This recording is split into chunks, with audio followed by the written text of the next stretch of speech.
गोपीचंद पडळकरांनी पुन्हा एकदा जयंत पाटील यांच्यावर टीका केल्याचं बघायला मिळत आहे। जयंत पाटील यांच्या कोणत्या बायकोचं मी मंगळसूत्र चोरलं सांगा असं पडळकर आता विचारतायत।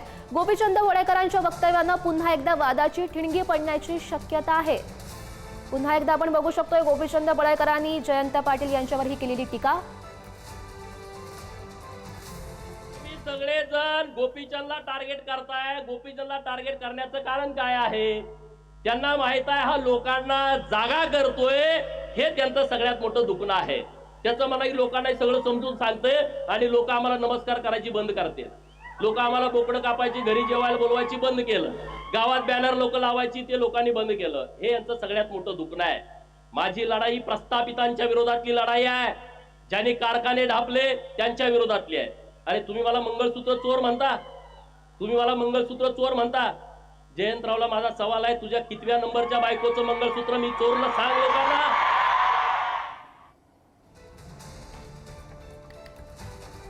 तर आपण बोलतोय आपल्यासोबत बोलण्यासाठी याविषयी शरद पवार यांच्या राष्ट्रवादीचे प्रदेशाध्यक्ष शशिकांत शिंदे आहेत। शिंदेजी, आपण पुन्हा एकदा बघू शकतोय गोपीचंद पडळकरांनी जयंत पाटील यांच्यावर केलेली ही टीका।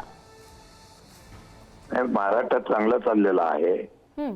चांगला जो महाराष्ट्र एक साधू संतांचा विचारांचा महाराष्ट्र, पुरोगामी विचारांचा महाराष्ट्र, नेत्यांचा आदर्श महाराष्ट्र होता, तो महाराष्ट्र गेल्या काही वर्षांमध्ये महायुतीने बीजेपीने त्याच्यात पूर्णपणाने या महाराष्ट्राची संस्कृती, महाराष्ट्राचे विचार पायदोळी तोडून टाकलेले आहे।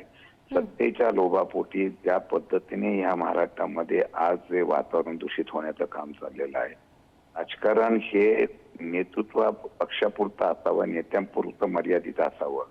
आता ते कुटुंबापर्यंत पोहोचवण्याचा प्रयत्न होत असेल, मला वाटतं दुर्दैव आहे।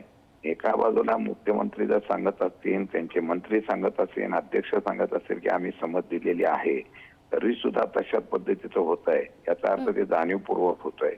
कालही मी मागाशी एका चॅनलला सांगितलं, अहिल्यानगरमध्ये, संभाजीनगरमध्ये ज्यावेळेला अशा काही घटना घडल्या, त्या घटना घडल्यानंतर सुद्धा, नगरच्या घटनेनंतर सुद्धा मुख्यमंत्र्यांनी सांगितलं त्याच्यामधले कोण आहेत मास्टर माइंड ते शोधतो।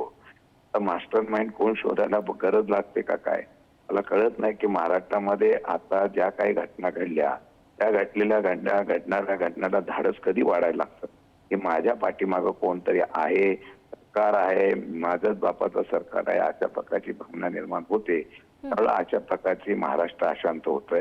मला वाटतं महाराष्ट्र अशांत ठेवून शेतकऱ्यांचं आता अतिवृष्टीचं लक्ष दुसरीकडे वळवणं आणि अशा अशांत महाराष्ट्रातून निवडणुका साध्य करणं, जनतेचे प्रश्न सोडवण्याच्या ऐवजी अशा प्रकारचे प्रश्न उपस्थित करून एक वेगळ्या प्रकारचं हे करणं आणि जातीभेद वाढवणं, हे दुर्दैवाने महाराष्ट्रात चाललेलं आहे। चांगलं चाललंय महाराष्ट्रात, असंच महाराष्ट्र पुढे नेण्याचा प्रयत्न करावा, आमच्या त्यांना शुभेच्छा।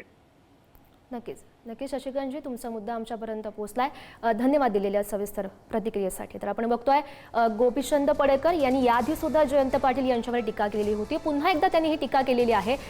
जयंत पाटील यांच्या कोणत्या बायकोचं मी मंगळसूत्र चोरलं सांगा असं पडळकर आता म्हणतायत। मागच्या वेळी आपण बघितलेलं होतं, मुख्यमंत्र्यांनी त्यांना समज दिलेली होती।